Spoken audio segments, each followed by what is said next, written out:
বাড়িতে অ্যালুমিনিয়ামের যত হাঁড়িতে রান্না করছেন সবগুলো ফেলে দিন, কারণ এগুলো আপনার শরীরের জন্য অনেক বিষাক্ত। নতুন ননস্টিকের হাঁড়ি কিভাবে আপনাকে ক্ষতি করতে পারে সেটা নিয়ে কিন্তু ভিডিও আমার চ্যানেলে দেওয়া আছে। সেই ভিডিওতে অনেকে প্রশ্ন করেছিলেন অ্যালুমিনিয়ামের হাঁড়ি নিরাপদ কিনা। অ্যালুমিনিয়ামের হাঁড়ি থেকে অ্যালুমিনিয়াম যখন আমাদের খাবারে ঢুকে যায় সেটা কিন্তু অনিরাপদ। আমরা এশিয়াতে যেই ধরনের স্পাইসি খাবার রান্না করি অথবা অ্যাসিডিক ফুড রান্না করার কারণেও, যেমন টমেটো, লেবু, ভিনেগার দিয়ে রান্নার মাধ্যমে অ্যালুমিনিয়াম কিন্তু হাঁড়ি থেকে আমাদের খাবারের ভেতরে ঢুকে যায়। এইটা শরীরের মধ্যে আমাদের অ্যালুমিনিয়ামের মাত্রাটা বাড়াতে থাকে। প্রথম দিকে এটা কোনো সমস্যা না, কারণ আমাদের শরীরে ইউরিন এবং স্টুলের মাধ্যমে এই অতিরিক্ত অ্যালুমিনিয়ামটা বের হয়ে যায়।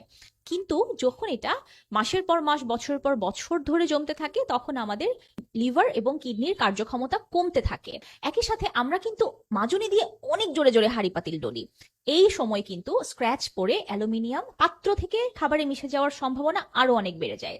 একইভাবে অ্যালুমিনিয়াম ফয়েল যখন আমরা ইউজ করি বিভিন্ন বেকিং এর কাজে, সেখান থেকেও কিন্তু অ্যালুমিনিয়াম আমাদের খাবারে চলে আসে। এই মাত্রাতিরিক্ত অ্যালুমিনিয়াম অনেক লম্বা সময় ধরে আমাদের শরীরে ঢোকার কারণে ডিএনএ ড্যামেজ হয়। ইঁদুরের ক্ষেত্রে করা গবেষণায় কিন্তু দেখা গেছে এই ড্যামেজ একদম স্পার্ম লেভেল পর্যন্ত পৌঁছে যায় এবং স্পার্মের গঠনগত দিক একেবারে বদলে ফেলে। সুতরাং আমাদের আসলে সাবধান হওয়া দরকার। অ্যালুমিনিয়াম পাত্রে রান্নার ক্ষেত্রে হাই হিটে রান্না করা যাবে না, অনেক বেশি লম্বা সময় ধরে রান্না করা যাবে না। অ্যাসিডিক ফুডগুলো এড়িয়ে চলতে হবে। নতুন অ্যালুমিনিয়ামের পাত্র ইউজ করলেও সাবধান হতে হবে। মোটামুটি বছর তিনেকের ভেতরে অ্যালুমিনিয়ামের পাত্র সম্পূর্ণরূপে চেঞ্জ করতে হবে। তবে এই বছর তিনেকের মধ্যে যদি অ্যালুমিনিয়ামের পাত্রে স্ক্র্যাচ পড়ে যায় সেটাও কিন্তু তখনই ফেলে দিতে হবে।